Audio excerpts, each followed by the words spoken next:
Nick is on. We're going to give it a few more minutes right until, well, right on 5, but we're going to give everybody a few more minutes to log on before I introduce everybody. How is everybody feeling? I see we've got Marissa, Lida, Giggs is on, Anna, Rosemary, Mariling. So good to see you. Luli, Janice, Sylvia. We got a lot of people. Frenchy Fresh. This is awesome. We got more people logging on. Anna.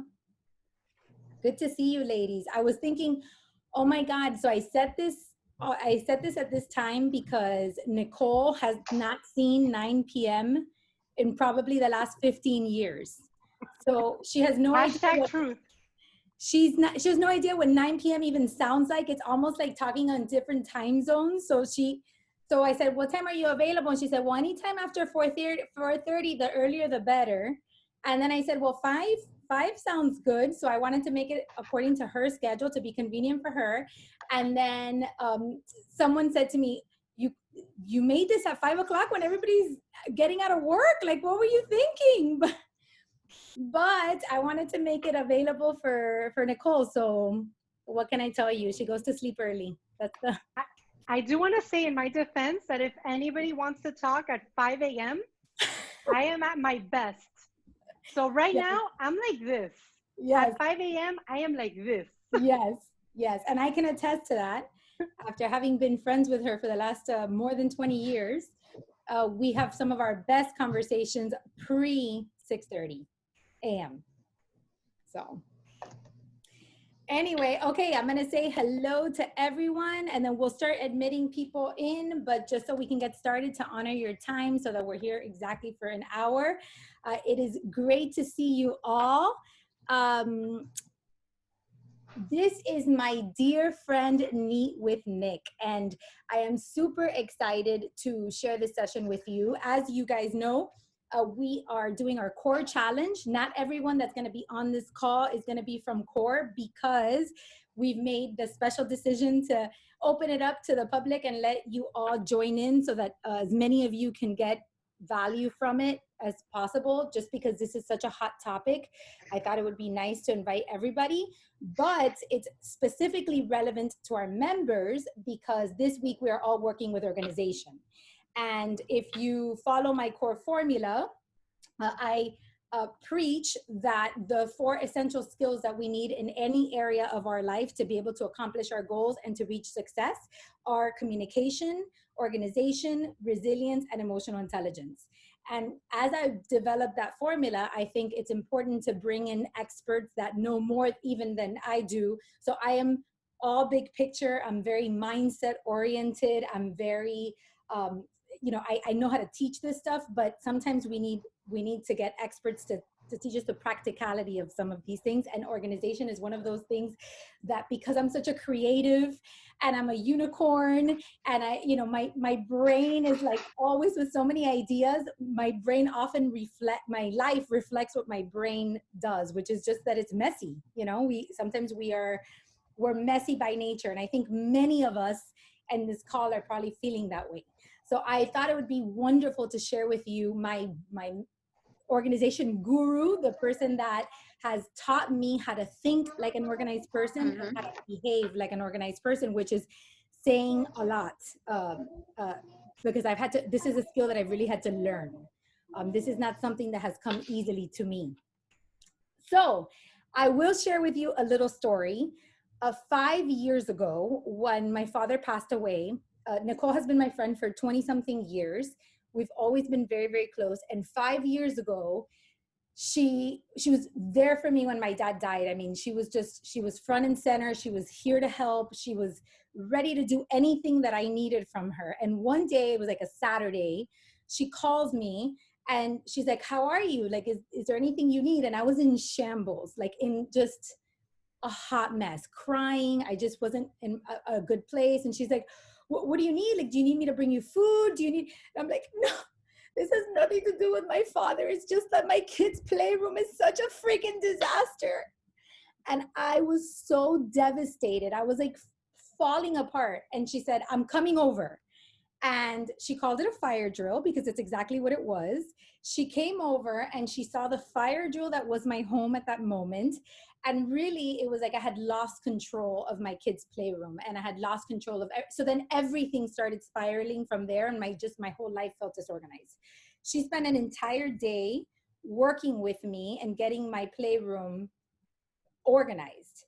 And at the end of the day, the way that I felt was almost like I I it was like a grieving process. Like I was able to heal and feel better about myself because I organized my kids' playroom. Obviously, I was upset about my dad. It wasn't the kids' playroom, but sometimes our out exterior manifests how we feel in the inside. And that's something that she helped me with. And I will always be very, very grateful to her for that. And I have begged her to get on social media and to share her knowledge with people because she's so talented and she finally did. So I'm happy to have her here today. Yay. So I'm going to turn this over to her. I am going to make her the host, and she's going to give you a presentation on organization. And we know that you guys have a bunch of questions. We have them written down. She's already has them pre-hand, so she's going to answer those questions first. And if we have time by the end of the hour, if there are more questions, then we will certainly address those at that point. But we're going to focus on the ones that she got before the call started. Are we all good? Everybody good? Yay. Okay. All right. So I'm going to make you the host here. Nicole. And Nicole, you can get started while I look for your name here. Okay. Yeah. You can start talking, girl, whenever you want. Oh. Yeah. You're on. Okay, I'm the host. So then, wait. I got to figure this out. I want to share my screen. Take your time. Stop video, no. Okay, can you tell that I don't know how to use Zoom? How do I share my screen? Share your screen. So you go at the bottom and there is a share screen button. We all have our strengths, people. We all have our strengths. We do. This is clearly not my. I wonder why it took me so long to get on social media. I don't get it. Okay, so let's see. You guys can see. Let me know when you can see the presentation. How about that? Yeah, and if you guys have anything that you want to share, you can always put it in the chat. I will be monitoring the chat the entire time. So if you guys have any questions or you want to give her a shout out or you want to, give a comment, please put it on the chat. We already have a comment from Daisy, which is I know the feeling, because Daisy and I are kindred spirits. We're soul sisters. So I understand her and she understands me. All right, Nick, you can get going. I see your screen. You see the screen? Okay, great. So hi, everybody. My name is Nicole, for those of you that maybe we haven't met yet, although this does feel a little bit like a reunion because there's like Marissa and Gigs and Luli and like, this is awesome. This is like a happy hour. It's like a virtual happy hour. Yay! So I want to help you guys with organization, right? So this presentation, it's only a couple slides because I don't think anybody really enjoys just watching a bunch of PowerPoint slides. I try to tailor it not only to like organizing your things, which is obviously a challenge for most people, but also about organizing yourself. So like what Caro said, right? So that the craziness that may be going on in your world isn't reflected in your house.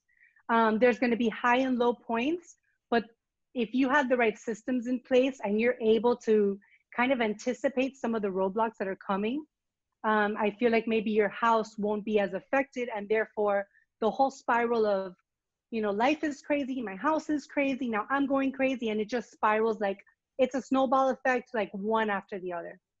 But I'm happy to take any questions, and I made some notes about the questions that Caro submitted to me beforehand.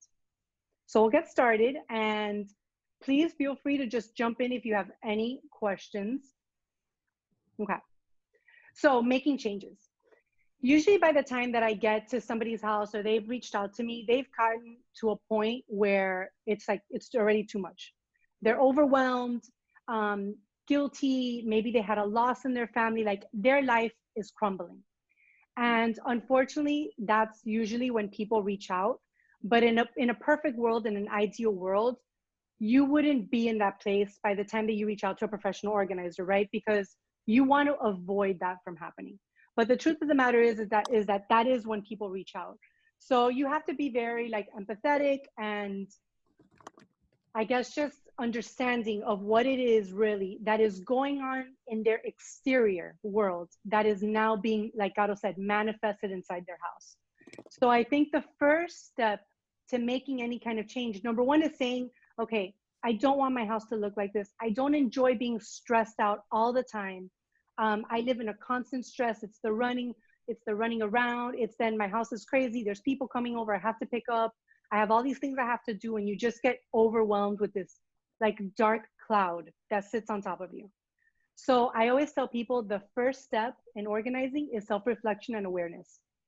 Being aware that maybe your father passed away recently and you're not in the best place. Self-reflection. You know what? I'm not an organized person. I'm horrible with time management. And that time management, that lack of time management has now just snowballed into all these other things that I'm unable to control because I don't have good time management skills. So the first problem is that the first challenge you have to overcome really is understanding what the problem is. Once you identify the problem, I always tell people, write it down. I write everything down. God knows, I live by my planner. It's old school. Yes, I'm an 80-year-old trapped inside a 42-year-old's body, but this is my baby. And if I ever lost this, I would lose my life because I write everything down. Um, I am not a journaler. I don't journal. I don't write diaries or any like affirmations. To me, my affirmations and what gets me going is writing down the things I have to do and the sense of accomplishment that I feel by checking off those things. So whether it's an affirmation or it's a journal entry or just a goal that you have to write for yourself, or you're a little more type A personality like I am, and it's writing a post-it note to-do list, whatever it is that works for you, I tell people just write it down.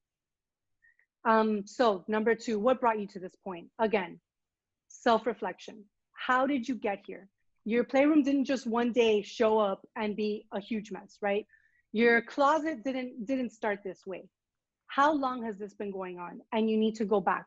Yeah, it's always been bad. It's never been great. Maybe you didn't want to spend $2,000, when you installed your closet because you did, I don't know, some kind of crazy organization system that didn't work. And now you don't want to go and spend more money and you just let it be. So identifying the problem, what got you here? And if it's gotten worse recently, what happened 2 months ago that made this even more out of control? Maybe you had another baby. Maybe now your child is always in your closet and you can't get them out and they're messing everything up. So again, write it down. Okay, so another question I tell people to ask themselves, how can being more organized help you achieve your long-term goals? So I tell people, again, write it down. What is your long-term goal? It may have absolutely nothing to do with organization, absolutely nothing. Your long-term goal may be that you want to buy another house. Your long-term goal may be that you want to get your master's degree or your PhD.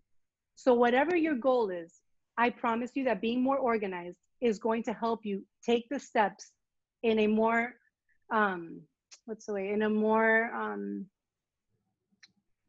manageable way in order to be able to achieve them. So always your long-term goal, that is what we're working towards. And what we're going to do, and what I do as a professional organizer, is to break those tasks down so that they're manageable step by step to get you to your long-term goal. And then my big one, this is the biggest one, anticipate roadblocks. You know they're going to come. You know what the challenges are going to be. If you really stop to think about it, I bet that you could probably predict at least 75% of the roadblocks you're going to have. And anticipating that, and again, writing them down is going to help you, because when the time comes, you will be able to go to your journal or wherever it is that you wrote this down and say, I knew this was going to happen. I knew this day was going to come. And this is what I need to do in order to overcome it. So it's just a matter of, it's just like you organize your things, it's a matter of organizing your thoughts. Next. Oh, I can't see on my screen. Okay, Nick, you can admit there's new people coming in as well. I know how to do it. Just come on. You're a pro. So easy. Done. Okay. So time for a fresh start. All right, time management. We've talked about time management. So how important it is to have time management. I love to actually write, like do posts on this. I don't do them enough because I realize I think people want more like, how do I organize my Tupperware or whatever? But I am so big into time management, probably bigger than I am into organization. Time management to me is life, because if you do not figure out a way to have good time management skills, what happens? It's the snowball effect. In the morning, you're getting ready for work. You're trying to get the kids out the door, for example. If you are rushing out the door, are you going to have time for your kids to put away the clothes that they decided to take out and not put back in the drawer? No. If you need 30 minutes, give yourself an hour. Yes, waking up in the morning may not be for everybody, but if you're able to manage your time better, what you will notice is that the snowball effect that will happen throughout the day, and you tossing things in the sink and you have to run out. And now what happens? You come home and your kitchen's a mess. Who wants to come home to see their kitchen a mess from breakfast? Nobody does. So if you're able to just maybe give it a few more minutes, throw your things in the dishwasher. It's not even a matter of, oh, well, you know, all I'm doing is really saving myself maybe 10 minutes. It's not worth it to me. But it's bigger than just saving yourself the 10 minutes. Now, when you come home and you look at your kitchen, you will have a completely different feeling walking into your kitchen. It's not that feeling of, oh, this kitchen is a mess. This house is such a mess. I have so much to do. I don't want to deal with this. Again, it's a snowball effect. Just taking care of those kitchens, the kitchen in the morning. Now, when you get home in the afternoon, it'll be like, oh, this kitchen is clean. One less thing that I have to do. And now you have time to focus on something else. Oh, Nicole, can Okay. I stop you there? Because I do have a Yeah. question for you. So Yeah. when you're saying, you're talking about time management, and you're saying if in the morning when we have the kids, and this is like I think a sensitive spot for a lot of us, when you're in the morning and you're in a rush and you're trying to get out of the house, things do tend to become a mess, and that happens in my house all the time. I've got 3 boys. So how is it that you can tackle that kitchen if you are in that rush that you're describing so accurately? Like Right. how do you tackle that? So it's not necessarily that I don't want to spend the extra 10 minutes, but that maybe I run out of You time, don't have it. Right. scattered, or so then how do I prevent that from happening? Yeah. So there's days that that is impossible, and it's going to happen because things just pop up, or you woke up late, or the kids didn't want to get out of bed. And there's days that that happens, and that's just life, right? There's no foolproof way of ever preventing that. But I will tell you that prepping the night before for me has helped a lot, and I've given this idea to also to other people. A lot of people, for example, when kids were going to school, right? They would do lunches in the morning. Save yourself a few minutes, do it. Mute yourself. Huh? Everybody has to mute themselves. Nicole, you might want to mute everybody so that we don't hear any noises. Okay, let me do that. So you were saying that you prep the night before. Yes, sorry, hold on. I'm trying to mute everybody. Okay, I think I got it. Yes, I'm big into prepping number one the night before. When that is like huge. Anything that you can do the night before, absolutely have it done the night before. Even if it takes you a few more minutes, like it is so worth it in the morning when it, especially if you're one of these people that it takes you a while to get going in the morning, or it takes your kids or your husband or your family to get going in the morning. Anything you can do at night is going to save you time, energy, and just that feeling of, again, not starting your day off on the right foot.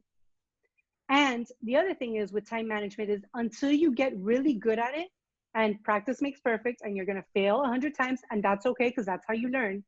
But if you think something's going to take you 5, you estimate for 10.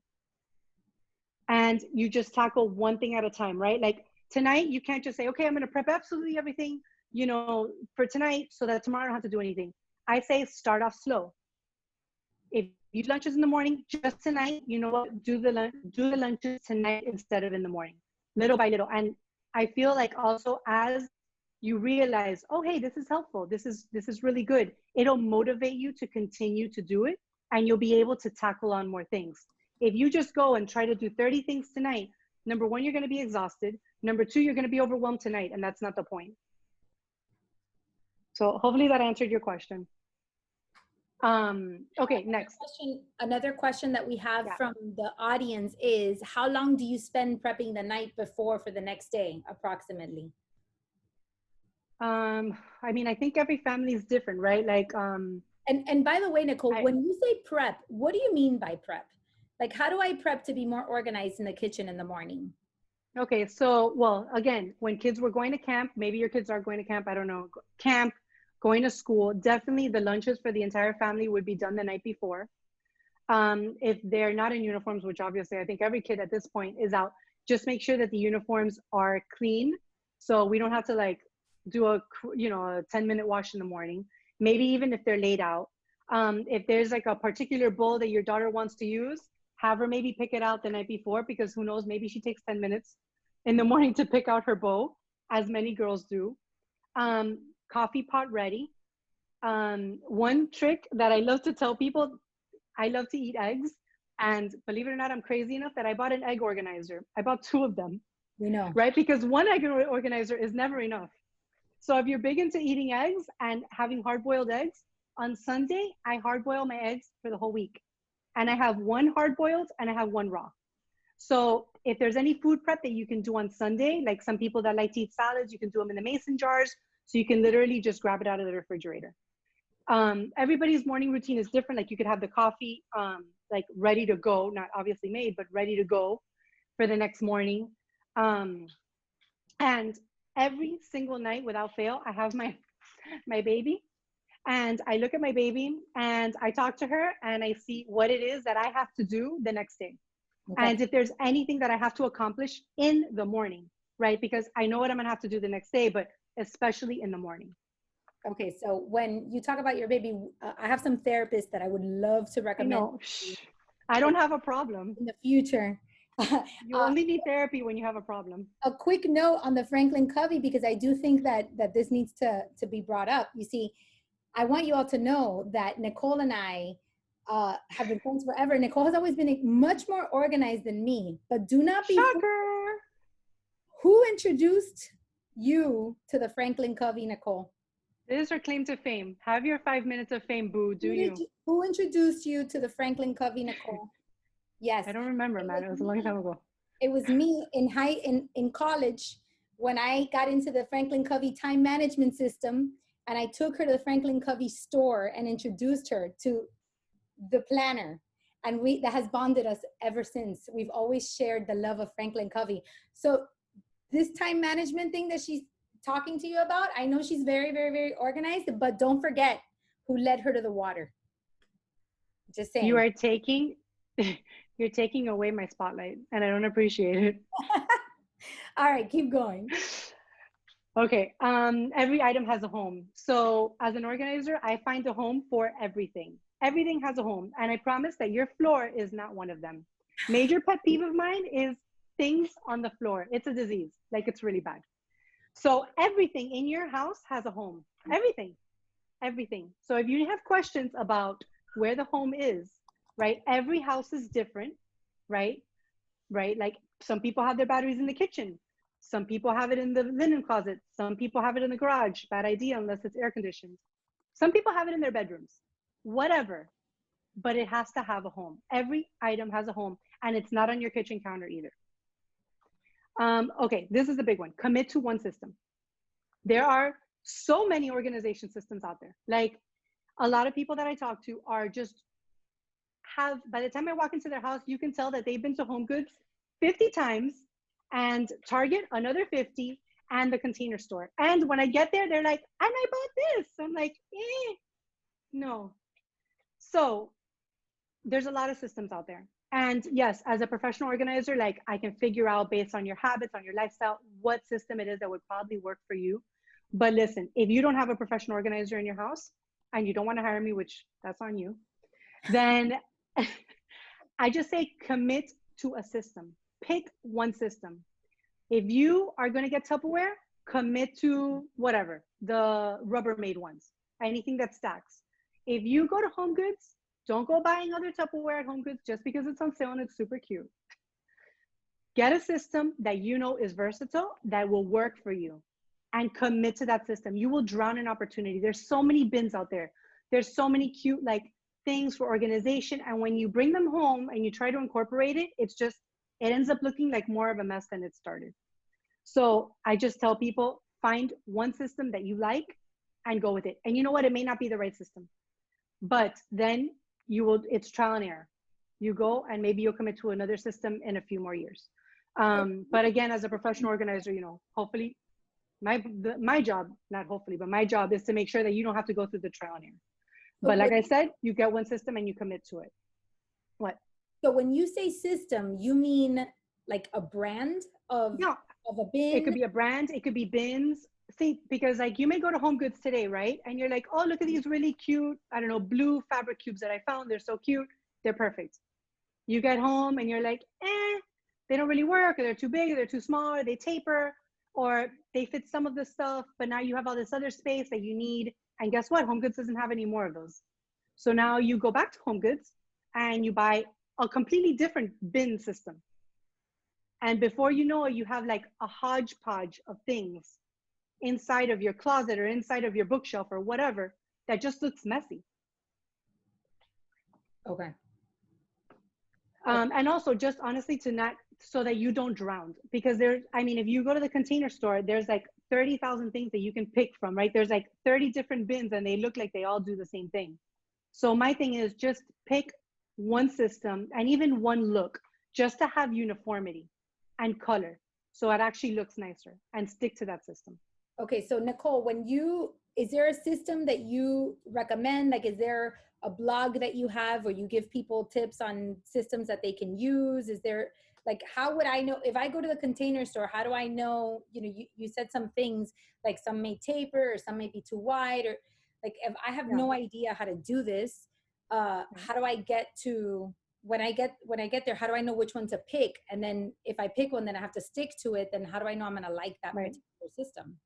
Right. So that is probably the biggest challenge. I don't like to recommend systems because for organization to work, it has to be tailored and customized to you. If I put Marissa's system in your house, Gato, it's not going to work, because Marissa lives a completely different life than you live.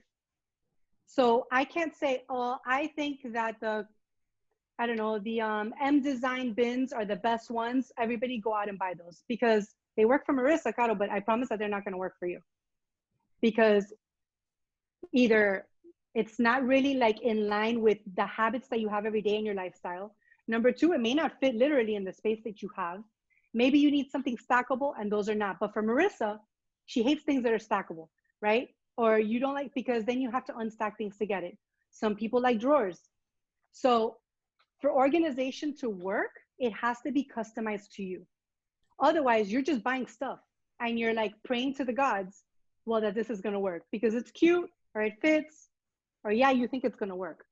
So that's why I'm saying it comes the trial and error. So no, I don't like to recommend the system. It's all tailored to you if you want it to work. Otherwise, of course, I could recommend 50 different things. Okay. And that kind of brings me to my next point, which is organization inspires organization. A lot of people, when I go to their house, and I think that was one of the questions that we had as well, is, I'm super organized, but my kids throw everything around, or my husband doesn't want to be organized. And then like anything that I do, within a week, it's a mess again. And I tell people that's two problems. Number one is not having a system that has fit seamlessly into your life. If you are somebody that likes to put their keys on, like the minute they walk in, you want to drop your keys. I cannot go and do a system for you like I would for gigs, right? Where maybe she has this cute little plate that's in her bedroom and she likes to put her keys next to her bed. I can't go and do that for you, because if I do that for you, you're still going to continue throwing your keys down the minute that you walk in. And likewise, for gigs, I can't do that, because gigs like to have them by her bedroom, and I'm not going to go and place a cute little decorative hook next to her door.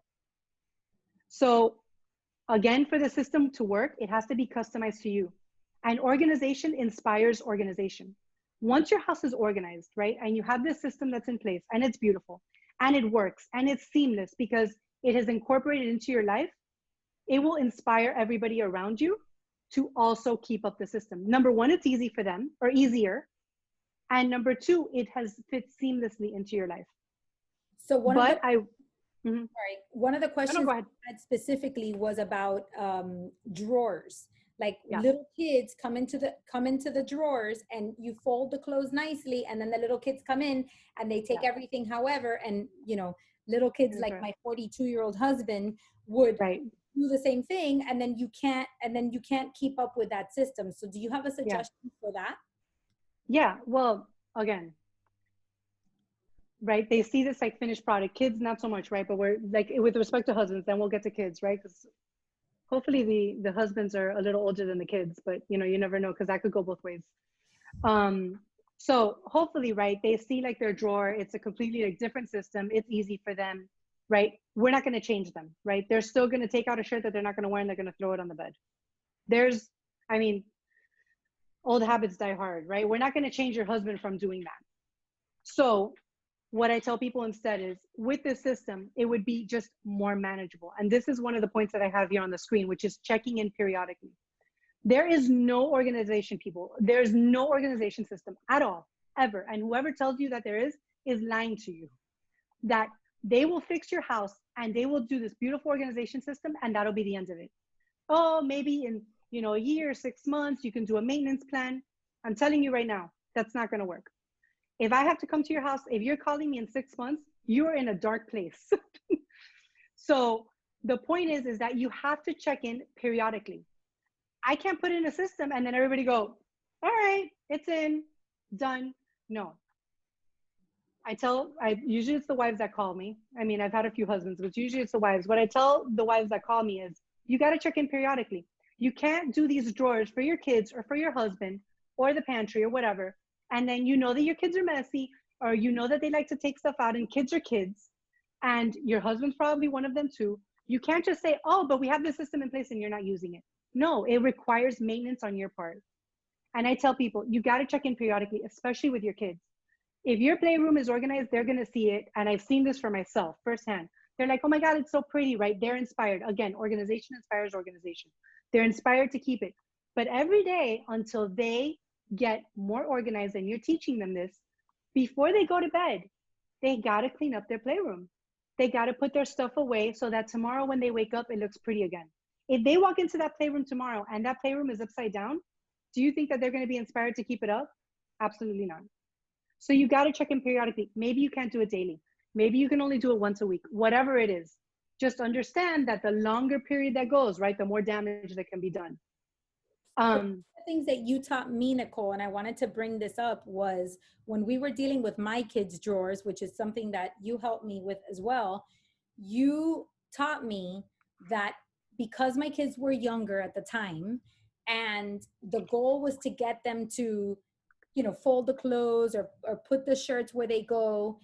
You taught me to become more lenient about my system. So it wasn't like Yeah. the shirts don't all have to be folded a la Marie No, they're not going to be. Right. into the drawer, but it's more of like, well, at least if they made it into the drawer, Yes. we're going to celebrate that success. And I think that's Yes. something that maybe the girls need to hear and the men on this chat need to hear, because we often get frustrated and give up when we don't have perfection.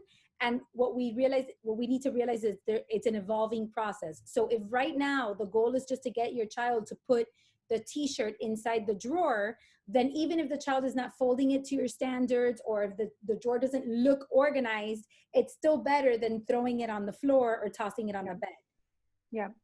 So Look, my 9-year-old, he's organized, right? I guess in the grand scheme of things, he is very organized, except when he goes to Cato's house, and then that's just playtime. yeah, exactly. But I mean, look, I fold his shirts like that envelope style that you've seen like Marie Kondo or whatever do. And he can't do that. I mean, he doesn't do a good job at it. But he makes an attempt. It doesn't look great, and he puts it in himself. Sometimes I do go in and I may change a couple of shirts just because they're driving me crazy and I have a problem. But that's on me. That's my problem. But yes, it's not about perfection, right? And as your kids get older, you can teach them how to fold a certain way to maintain their drawers. Maybe you have to go in after them because the drawers are like popping out, even though they put it away, right? But we celebrate the things that they are able to do. Correct. They're not throwing it on the floor anymore. Now they're just putting it in their drawer. Let's celebrate that. And I Another always thing tell that people, I listened to that I heard you say, Nicole, and I want to emphasize it, is when you gave the example about gigs and the keys and then me and the keys. I think what you're saying, and I want everybody to pay attention to this, is that being more organized is also respecting and discovering what your habits are, and what your routines are. So if you are the kind of person that likes to come and drop your clothes on the floor, then maybe you want to put a hamper in your bedroom area in a place where instead of dropping it on the floor, you drop it into the hamper area. Or so you're making organization more of a to fit your personality and your lifestyle instead of trying to fit into somebody else's personality. Because I think one of the issues that we have with organization is that we want so desperately for our homes to look like everybody else's that we set ourselves up for failure instead of realizing that, you know, we have to understand our personalities, how we work, and then once we kind of pay attention and we're mindful, then we can create areas, spots, tools, storage solutions, things that will help capture us as we, so that we can continue to maintain a more organized life. Is that, did I hear that Yeah. correct?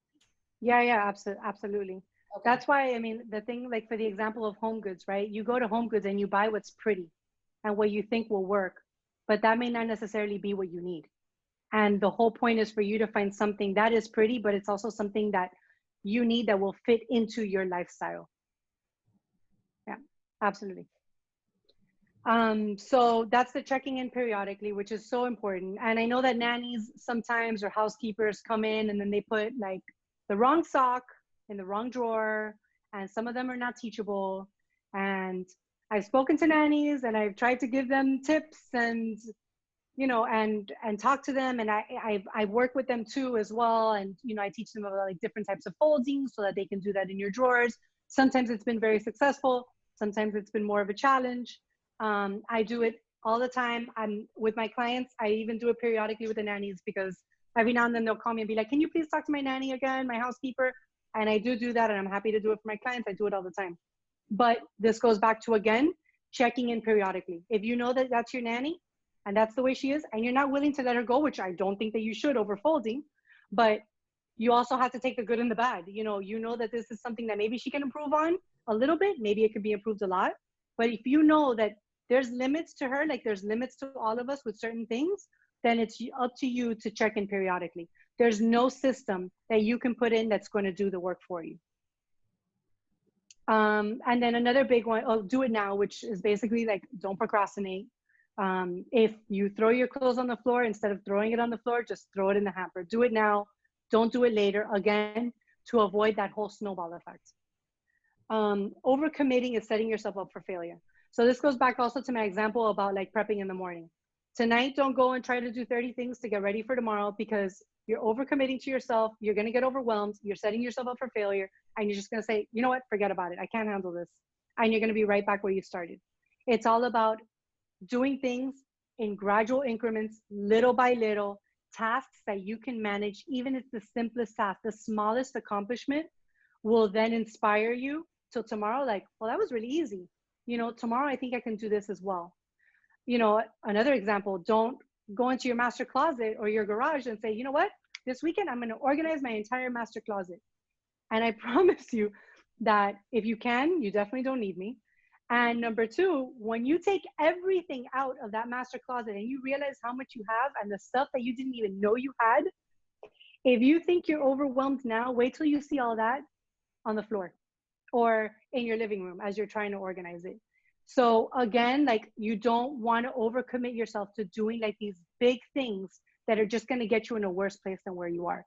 The point is to break it down step by step into small challenges that you know that you can handle on your own. So how would you suggest tackling a master closet? I mean, because don't things get worse before they get better? I mean, typically, like, in other words, if I were to want to attack my master closet, I would think that I would want to go all in, and then the fact that it's all on the floor, even if it puts me in a worse place, but it's also going to motivate me to finish it. Right? I'm afraid that if we do 2 minutes, so how would you suggest that we do it? So I would suggest you don't start with your master closet. What do we start? You start with something small. Tackle your Tupperware drawer. Tupperware drawers are like the vein of everybody's existence, and it'll stress you out enough. Small things. I'm not saying you can't get to the master closet. You absolutely can. But I don't think you should start with a garage and a master closet that may take you over a weekend to do if you do it correctly. So one reminds me, there was a question for you about how to organize that kitchen junk drawer that we all have, that nobody knows how to manage. And for Yes. me, it's my kitchen counter. You know that little area? Yes, I'm aware of the cat. Yes, I know. The one that I clean every time I go just for fun. That one. Yeah. Mhm. So That, that I can be in your house just a little bit longer without taking medicine. Yes, that that's one. it. So how do we get that So the junk? junk drawer. So that's a good So start then, I would guess. that's a good place to start. That's a good place to start. And I will say this one. So just like the junk drawer, when you start taking everything out of whatever it is that you're going to do, the Tupperware drawer, the junk drawer, the pantry, the closet, or whatever, you are going to find things that do not belong there, that belong somewhere else. And this is, I'm sorry, I'm going to go back to it, but overcommitting again. You're going to take things out of there that you're going to say, this belongs really in my linen closet. Oh my God, but my linen closet. My linen closet is such a mess. I can't fit one more thing in there. Oh my God. And you put something in your linen closet. Oh my God, now I have to take this out. But now this really goes in my garage. And now again, it's the snowball effect and you end up getting nowhere. So back to the junk drawer. The junk drawer. Take the junk drawer and dump it out. Literally everything comes out of the junk drawer. Absolutely everything. And start sorting it, right? Batteries, pencils, go with your office supplies. Obviously, you don't need to have 30 pencils and pens inside of your junk drawer in your kitchen. You can have 5, and the other ones belong in your office. Batteries, I have my super awesome battery organizer that I love, that I promote all the time, and it's so cute, and you can buy it on Amazon. It's not expensive. It's so fabulous. But if you don't want to commit to a battery organizer because you're not committed to organization, then I can't help you. What else? What else is in junk drawers? Keys. So for example, look, in my junk drawer, I have about like 5 pens and pencils. They're inside of a cup. I have a box that's dedicated just to like keys. All the keys have labels on them and I know what all of them are. So if you have keys that you don't know what they are, you put them inside a Ziploc bag and you keep them there for a while. I mean, a while, like maybe like a year, maybe more. And I would keep them there and write the date that you did this. And a year from now, if you have not found a use for those keys, if you need them, I'll tell you what, you can change the locks because chances are that you're not going to need them. And I promise you, you're not going to remember in a year anyway. It's going to be like 3 years before you look at that bag again anyway. So it doesn't really matter. And what I love for junk drawers are you can either buy, they actually sell expandable junk drawer organizers. They have them on Amazon. They're not that expensive. And there's some of them that are super fabulous because they're 2 tiers. So they're just great because like the top tier slides in and out and you can get to stuff on the bottom. Hey, Nicole, some people got disconnected. Can you just readmit? Yeah. Thank you.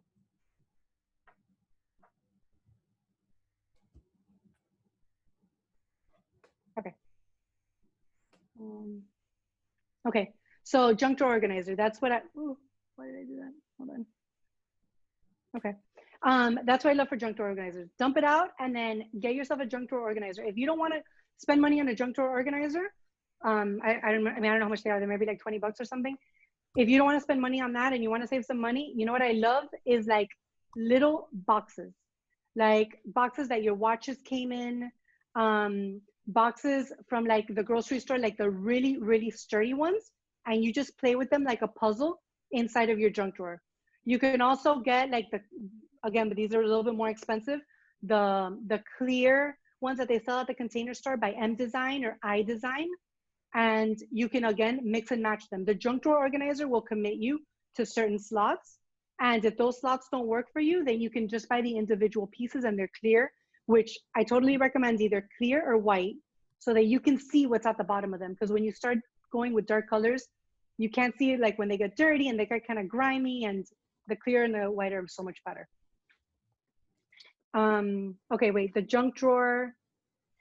Oh, somebody asked about, they get sentimental about tossing stuff. So that's something that I deal with all the time. I understand, or the guilt of, well, I bought this and I spent so much money on it and now I don't want to get rid of it. Are you done with this slide? Because I'd like to see your face if you are. So, oh, you can't see my face this whole time? We can, but it's very small. So if you're done with your slides, and I'd love for you to stop sharing your screen so that they can see you and you can answer their questions. I don't know if you're done with your slides or not. But I just have one more, which is write 3 main tasks for the day. And this kind of goes back to what we were talking about before, which is just writing down your goals or 3 tasks that you want to accomplish tomorrow. And if you can't, it's okay, but you wrote them down and it was something that you're working towards. And I always tell people, like, So for example, if there's something that I know has to be done tomorrow, 100% that's first on my list. If there's something that I really want to be done tomorrow, but I know that I don't have to actually get it done until Friday, I write it on my list for tomorrow, but I also write it on my list for Friday. And I write myself, or I'll highlight it in a certain color and say, like, I know that this has to be done by tomorrow. And it helps me because I'm able to see, why did it do that? Eh, I don't know why this happens to me with my email. I'm writing this on the chat for all you people that are watching. I'm putting as many notes as I can to have uh, for you guys to take with you. All right, I'm gonna stop sharing because I can't figure that out. Hi. So to write, huh? Good to see you. Oh, I thought you guys could see this all the time. I guess as a small person, right? As a small person. So anyway, so I like to write like what I know has to be done for tomorrow, 100%. And then if there's something that I want to do, but doesn't have to be done until Friday, like I'll also write it down on Friday for Friday. And it also, and I'll highlight in a certain like color so I know it has to be done. Like tomorrow, that thing that I have to do will be written in pink. And then it'll be written on pink for Friday. So that I also am able to anticipate, and this goes back to the time management. Like, don't forget, by Friday, this has to be done. And it keeps kind of staring me at the face in that pink. Okay, so the sentimental tossing. So it's something that I come across like all the time. People are super sentimental about throwing stuff out, memorabilia, and I'm 100% like there's things that you have to keep and it's sentimental, and it's about really finding a balance. So there's things that we all want to keep and that they're sentimental, and those are the things that are like super important, and we find places for them and we put them in weather tight bins so that God forbid there's like water or a leak in your house or a hurricane or anything, like nothing would ever happen to that. But I do tell people, like, you have to find some kind of balance. If you want to keep every single picture frame that you have, that you know that you've ever had since you were a child, or all your artwork since you were young, I tell people all the time, look, we don't have to throw anything out. You don't have to recycle anything. You don't have to donate anything. You don't have to do any of that. We don't have to do anything that you're not comfortable with. But what you have to understand is that we all have limited space, no matter how big or small your house is. So it's about finding a balance. Again, but goes back to goals. What is your goal at the end of this organizing session? Do you want to have like this beautiful space that's organized, that works for you, that's seamless, that when you look at it doesn't feel cluttered?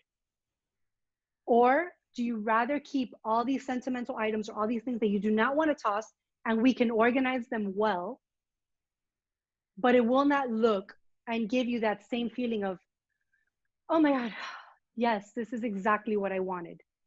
So it's about, again, self-awareness, reflection. What is your ultimate goal? You know, I can't make miracles happen. If you want to keep every single book you own, Caro, then Or the books, huh? then there's only so much I can do, right? I'm going to chime in here for a minute because I had an aha moment with the throwing away sentimental stuff. My father was a hoarder and he had 5,000 books. So my bookshelf is actually an accomplishment, Nicole. However, he had a lot of things. And for me, it was very difficult to throw away anything that had his handwriting on it. That is for me the most difficult. So his papers, notes, like anything that he wrote on. He was a freaking writer, you guys. He wrote on everything. So like, I didn't want to throw anything away. And when we were getting ready for that huge hurricane that we got that scare 2 years ago, that there was like a real big hurricane scare. And I thought that, you know, we thought that we were like our houses were going to get destroyed. It was like a category 5, the one that got stuck in the Bahamas that luckily it didn't come here.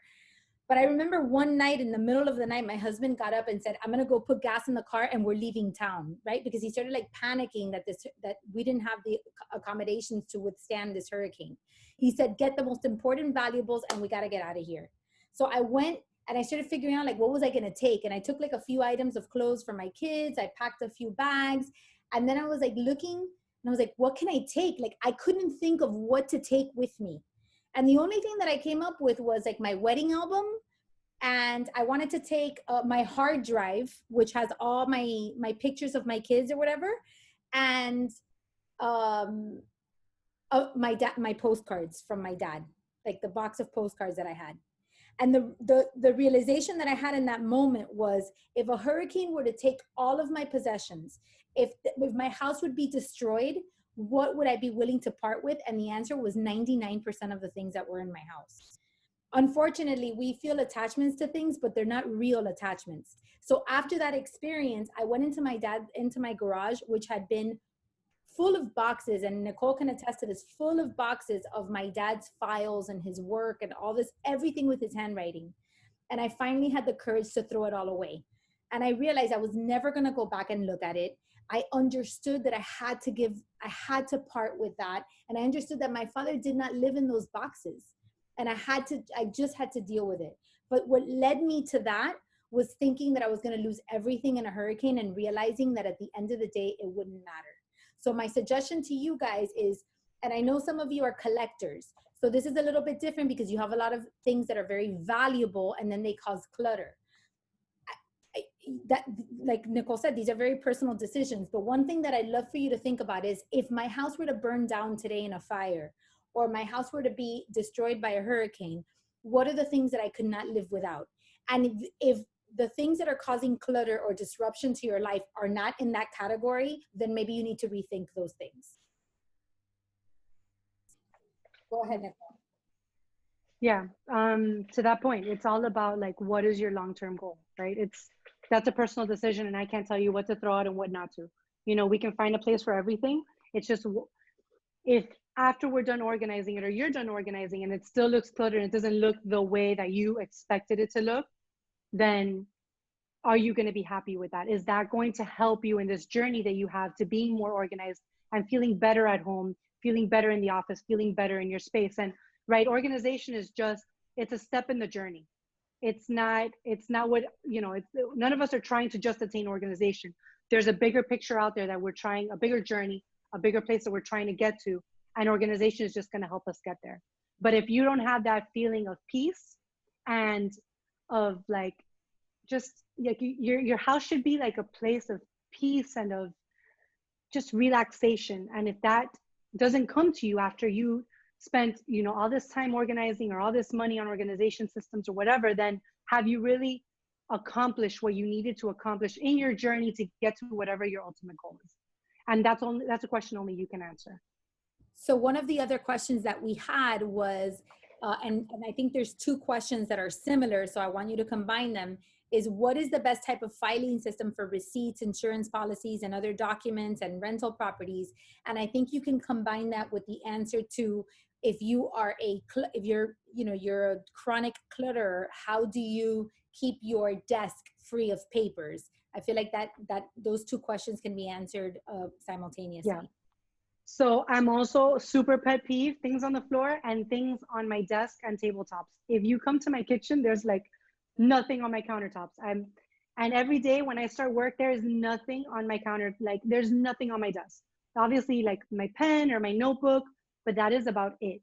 Like I am somebody, and I find this helpful for a lot of people. Like when they come into their kitchen, again, you don't want to see a bunch of like messy dishes or stuff like all over your countertops. And just like, you know, you're about to sit down and start your workday, the last thing you want to see is a messy desk. Like that's not the way to start your day. And it's going, not only that, but it's going to set you back, because now you kind of have to like clean up your space. You're starting your day by cleaning up an area and moving stuff around just so you can get started. And that's not going to put you in the headspace that you need to be in to start your day. So as far as filing systems go, it really, again, I can give you a few ideas of things that I have. Is it going to work for you? I make absolutely no promises, because again, what works for Marissa may not work for Gigs, may not work for French. Like everybody's different, and everybody needs different filing systems, just like the keys. You know, different people, some people have rental properties, some people have a lot of paper clutter, some people like only have a minimal amount, but you know, it's like things that they access every day. Everybody's so different. Some people like files, some people hate them. So I can't recommend something to you and promise that it's going to work, but I will tell you some of the things I like to do. So one of them was about things that are like within a year, they're going to be like within a year, these things are not going to be valid anymore. Like maybe insurance policies. Your insurance policy, as a matter of fact, I had to access mine. I was able to get it online. So my insurance policy, I get it online. I download it whenever it's available, and I put it in a folder for my rental property. And it is inside my folder. And I have my folder for my rental property with the name of the rental property. And then I have every year. And every year has the insurance policies.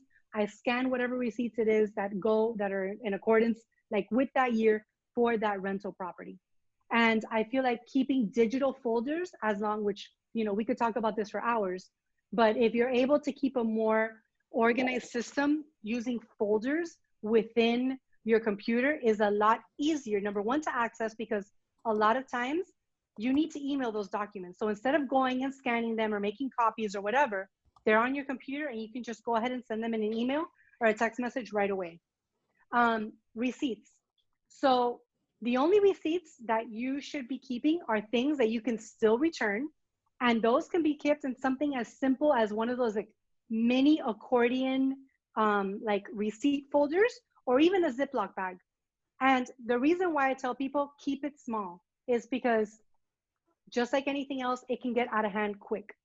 And what happens is that when you force yourself to stay within this little accordion, when it gets out of control, you are forced to deal with those.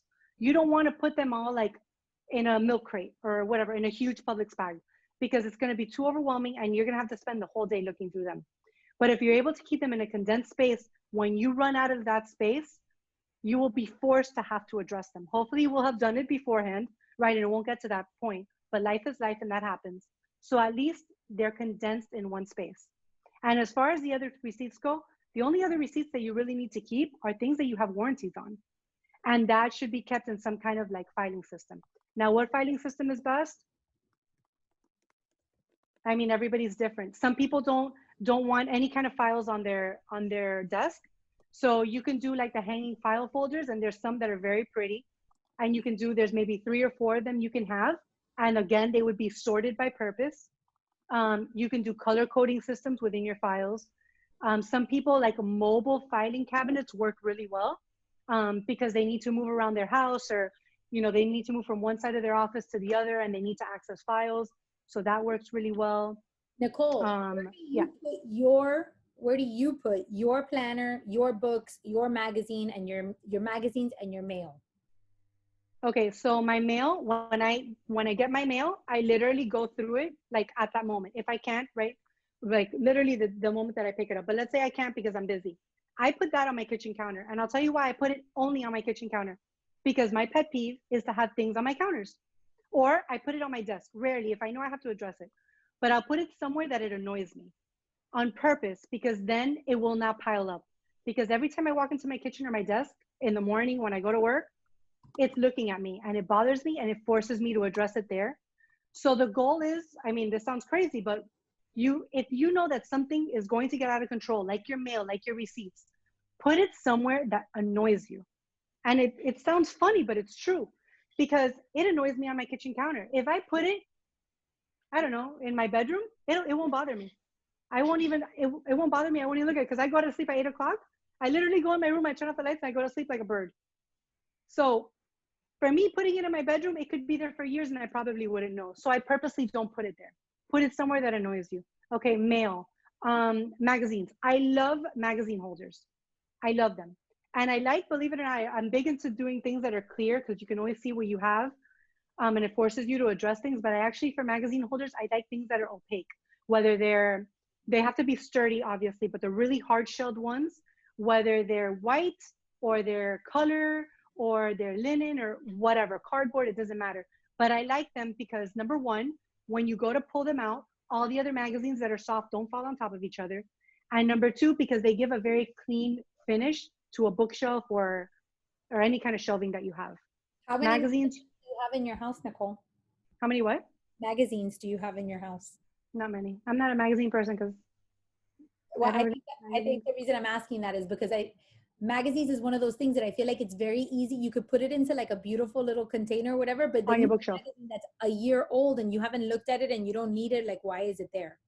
Well, because again, when you have limited space and you only have 5 magazine holders and you're not going to go buy 10, When you go to put in another magazine holder, you're going to be like, oh my God, I still have this magazine. I don't read this anymore. And it gets out. But the point is, again, to confine yourself to a space so that if you don't remember, then you will remember when you try to put in another one. And then for on top of the coffee table, because a lot of people have books and magazines on top of a coffee table, and your coffee table can get out of hand really quick. And it's such a centerpiece in your house that people look at when they come in, is I love to buy just a tray, and actually a bigger size tray, not something too small. And again, it's all about confining yourself to a space. Whatever magazines and books look nice on there, you can have. But once you have too many, then you need to address it. And what was the last one? Magazines? Where do you keep your planner? I know that you put it My in planner, I have it in my purse and I have it on my desk. It's with me wherever I am. Don't you have a hook on your in your office that you put your purse? Oh yeah, I do. I hang my purse on a hook in my office. But that may not work for some people because they don't want to hang their purses on a hook, because eventually like it'll make the mark of the hook. My purses that I use for every day are not like any kind of designer purses, so to me that doesn't bother me.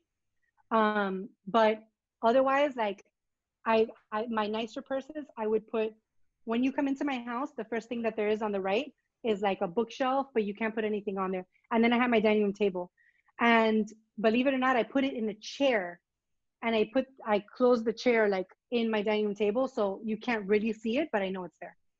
Okay. If you don't want to hang it. So it's 6:02, and I want to be mindful of your time and everybody else's time.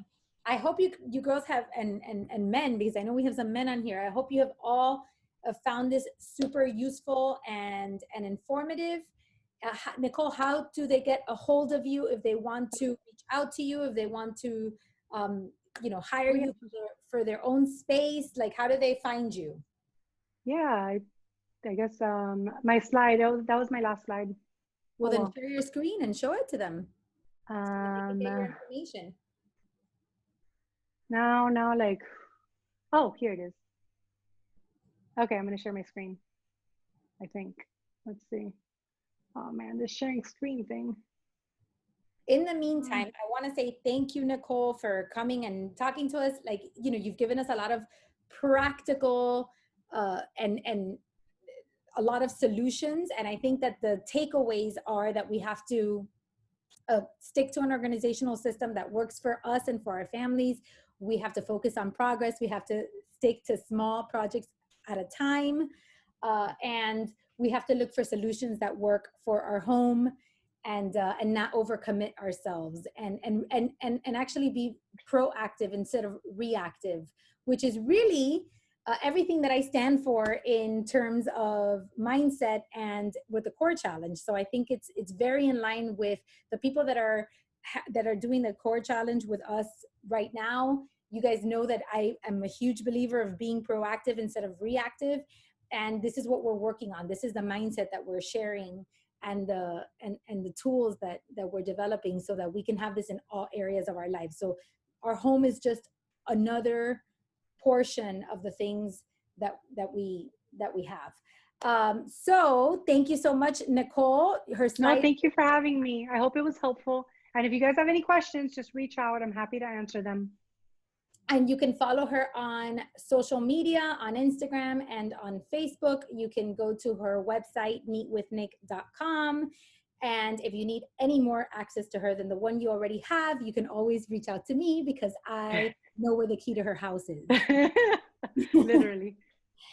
If anybody has any questions and you want to stay on, I always tend to stay on for a few more minutes, just kind of to wrap it up. And I always like to give my core crew a little bit of unwinding time. So I will be staying on for a few more minutes. Nicole, you are free to go. Thank you so much for sharing with us. And for everybody else that is on the call, you are also free to go. I hope you guys have a great day and start tackling your organization. Thank you, Nicole. You're welcome. Thank you, guys. Thank you. This was awesome.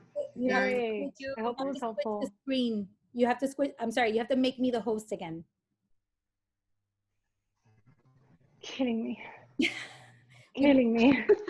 Killing me, man. You're killing me.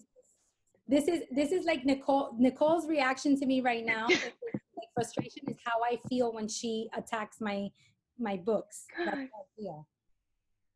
Okay, this could take a while. You just have to go to participants, go to my name, and then there's a more button, and under more it says More. post. Got it. Yay! So ladies, did you find this helpful? I hope you did. Oh my God, beyond helpful. I have so many more questions though. That makes I'm here for you guys too. Hold on, let's see. We got Because I find myself like I have ADD when it comes to cleaning and organizing. Like I have like a stream of consciousness. So I'm like, I will go to that organizer drawer and I will see the one thing that's out of place, and I'm like, oh crap, I gotta go take it back to its other place. And then I go to that other place and I see something else, and then I take that and then I move it around. And like the buena primera, I find out that like I have started a bunch of mini projects. My house is a hot mess and nothing's gotten done, you know? And then I'm overwhelmed because I'm like, oh crap, what did I just do? I just made it worse instead of making it better when I was like trying to tackle and be, let's say, proactive, like you said. And I was like, I just botched it up. Like, what do I do now? And then I like throw up my hands and I'm like, I'm leaving. Like, and I'll leave, I'll go somewhere else, I'll deal with it later.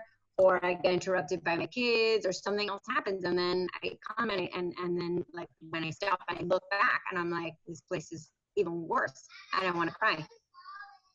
I understand. So do I leave? Am I supposed to leave? It's like, how do I tackle that? You can leave, honey, and sweet am I dreams. supposed to? I don't know. If, like, I want to answer that, but I don't. But am I supposed to leave? Nicole, okay, couple things. Is this like member time? I think the girls here need professional help, so you might want to stay. I think you have potential clients here, girl. If I were you, I'd stay. Is this like a member time after where like you guys bash the person that just talked? Hold on. Nicole, take things one step at a time. First of all, you still have not made me a co-host. I need you to stop sharing your screen, Nicole, and you need to be a co-host.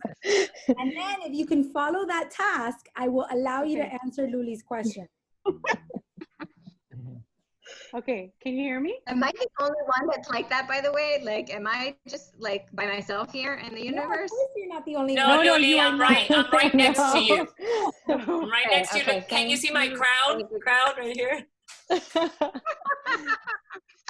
Nicole, I don't. Okay, I'm allowed to be here. I don't know if this. You said this is like your member time. So is this the time where you guys like bash the presenter?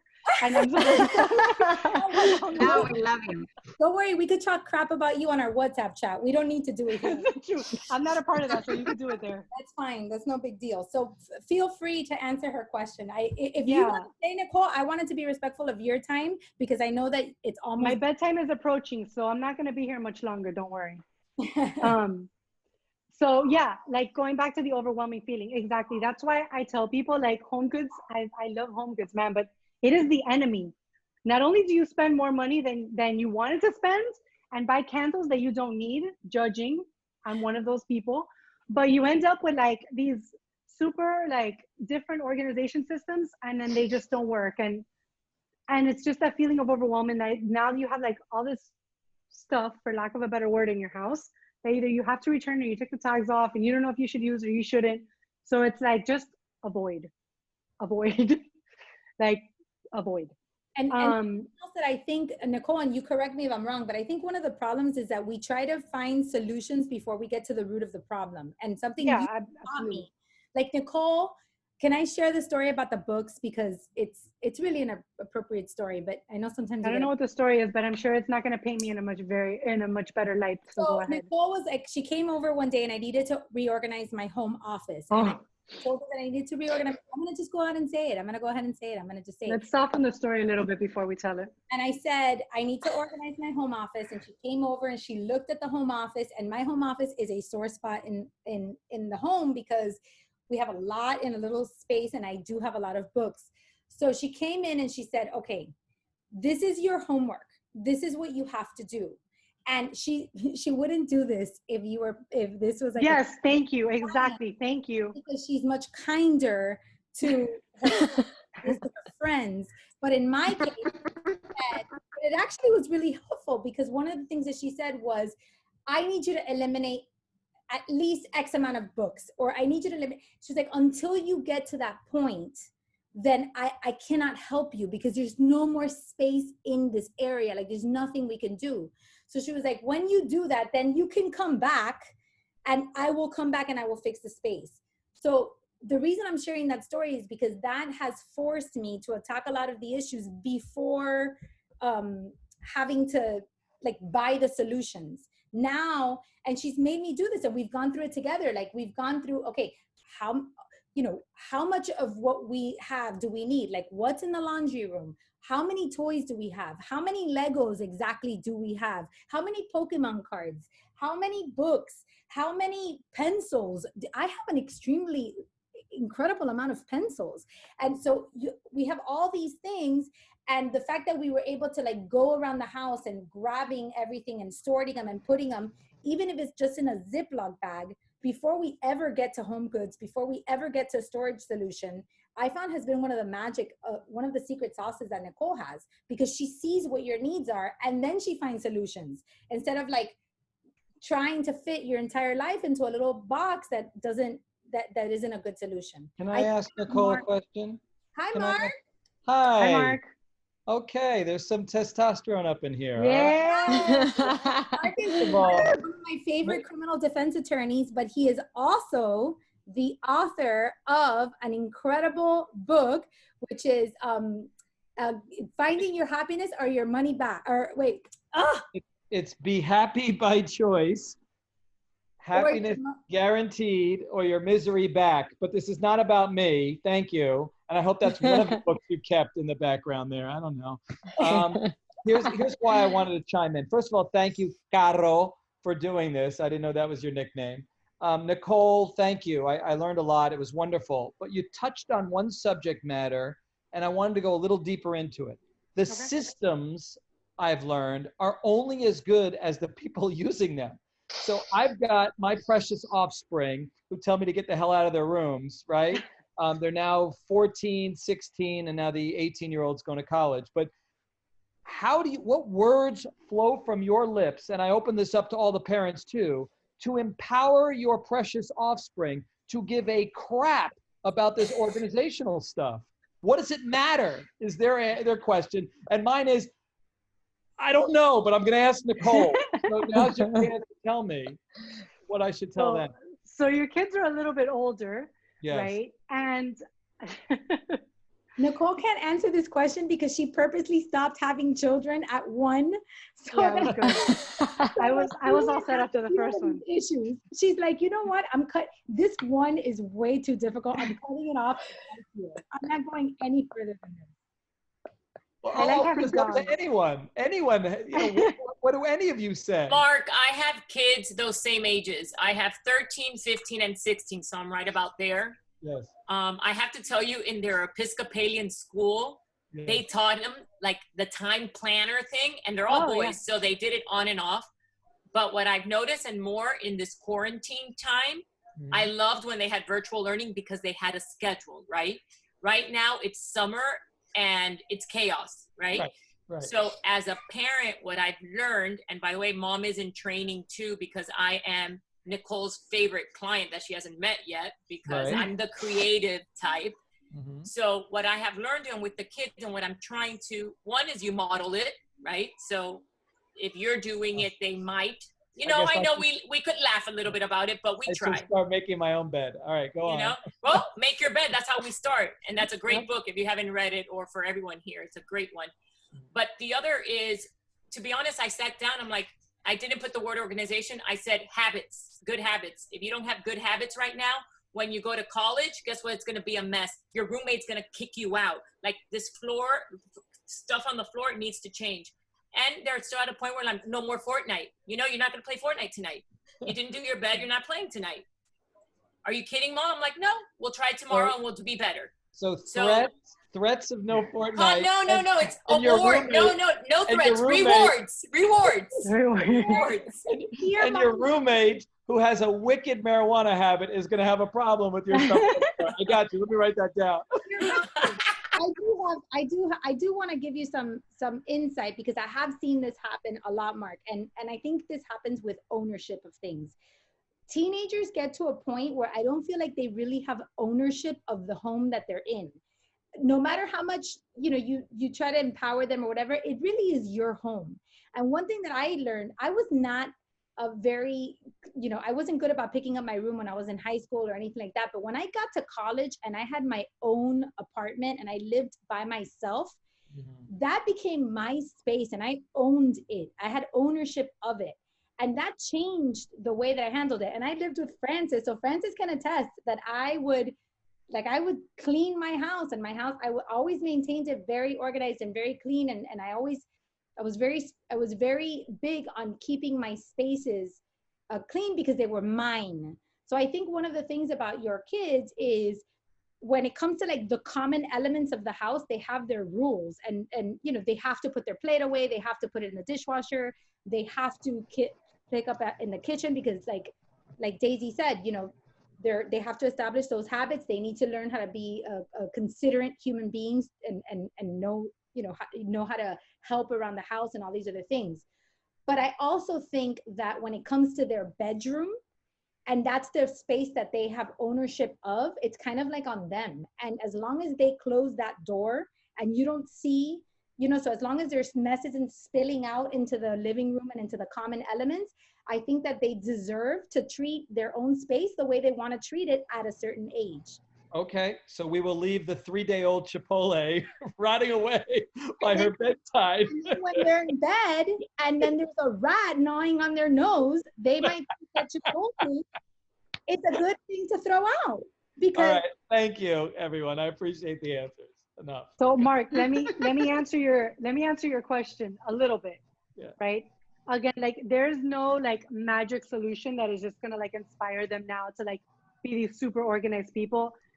Truth be told, like Caro, I was a mess. Like my mom says it, like I was a mess when I lived at home. I mean, I don't even know who that person is anymore.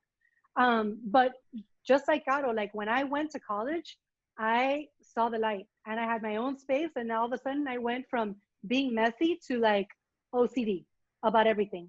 Luckily, my mom is a very organized person. So I think I always like understood it. I just didn't do it.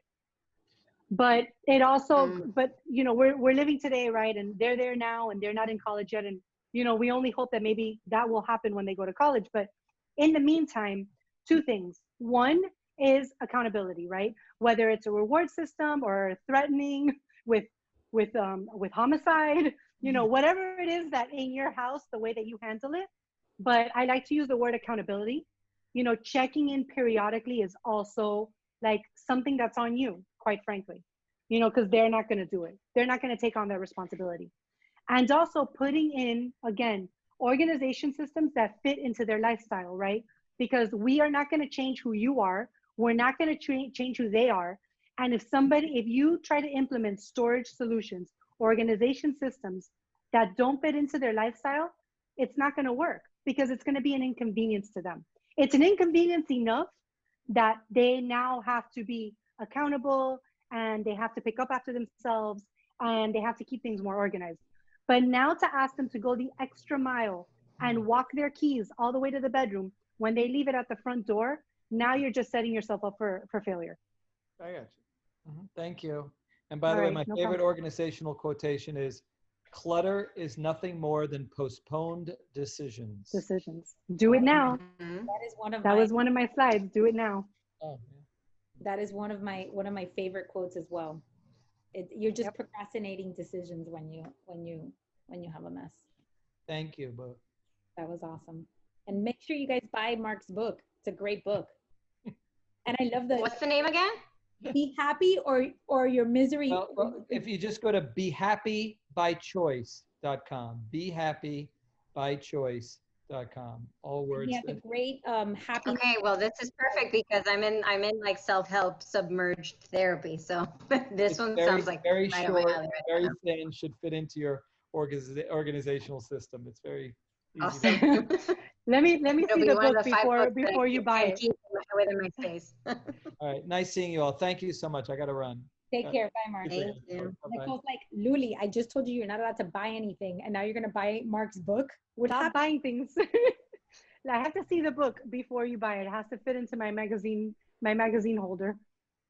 I don't even have a magazine holder. I do not own any magazines, but I have accumulated quite a bit of books in the last month, I have to say, and I've been reading all of them. Some are One, borrowed, so I one can give good them thing, back.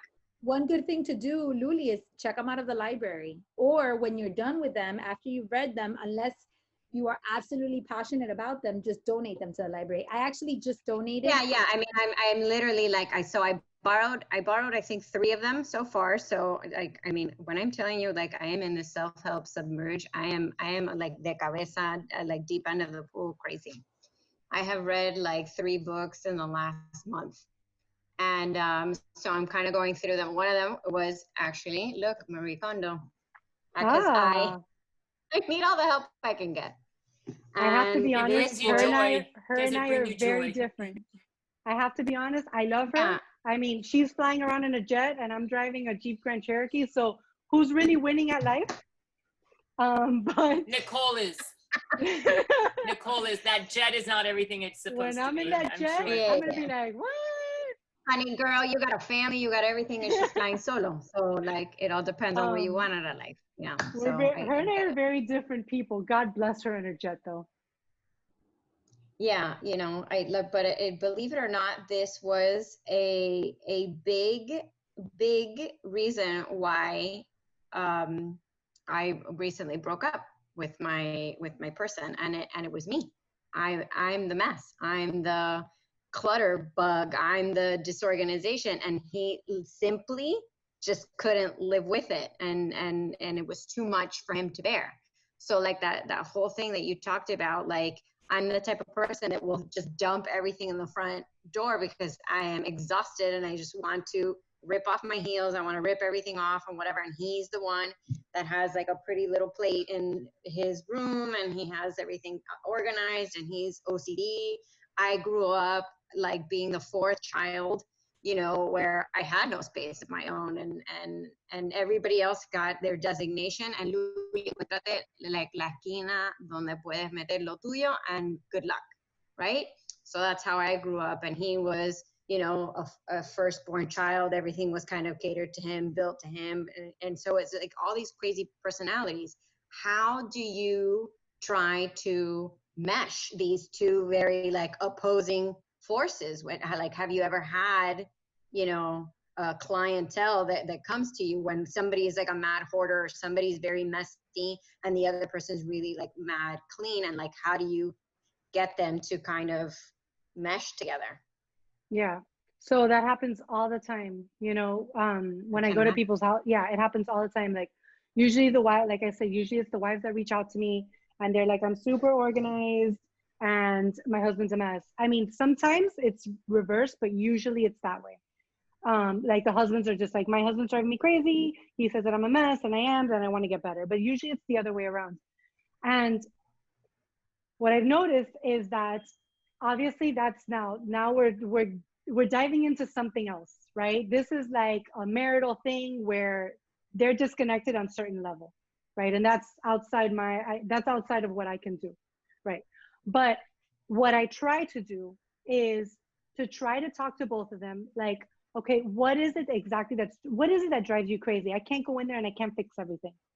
But if like your one pet peeve is that when your wife comes home or your girlfriend comes home, she throws everything on the floor, I am going to make it a point to find a way to make you, inspire you, should I say, to maybe Mm-hmm. find something that is right by your door that will help you, or maybe a few feet from your door that will help you say like, you know what, I don't have to throw it out. I don't have to do it at the door. I can just walk 5 steps and just dump it out there. Like I'll just go to the room and do the same thing, accomplish the same thing. And just something that he's like, I just don't want it in the front door. Like I get that she wants to just, take everything off, she wants to just throw it at the front door, but then I walk by the front door 30 times before I go to bed and I have to look at it.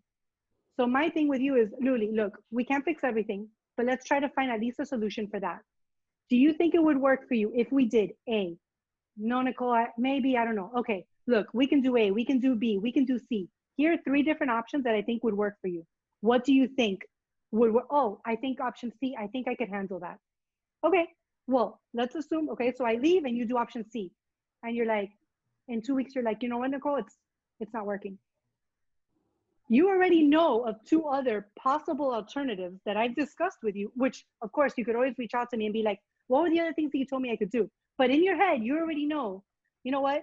Option C didn't work as well as I thought it was, but she did mention A and B. Let me try that, maybe that. Oh, you know what? Actually, I thought C was going to work, but it ends up that A works out better for me. And maybe now, like that dump of clothes that you do will be in your bedroom. And when you go into your bedroom, it's going to literally be in your doorway. You're going to get it and you're going to throw it in the hamper, even if you didn't do it at that minute. Or maybe now your husband doesn't have to walk by it 30 times, but only once when he goes to bed. So it's about minimizing and finding solutions that work for you, you know, but I can't tell you, oh, Luli, you have to stop doing that. From now on, you need to come in and you need to put all your clothes in the hamper and then you need to go fold it, or you need to go put it in the laundry when it's out. I can't tell you to do that because that's not who you are, you know? So it's about having those conversations, you know, with the spouses, like, or with your boyfriend or whoever's living in the house, with your kids or whatever. Like, tell me what are the big things that we need to tackle. And believe it or not, a lot of times by tackling those big problems, they kind of like cascade and sometimes resolve the smaller ones. All right, ladies, we're getting to 6:30. So now it's time to, I gotta cut it off. Thank you. I appreciate the extra time. Thank you for, Thank you guys. you've been wonderful. Thank you, Nicole.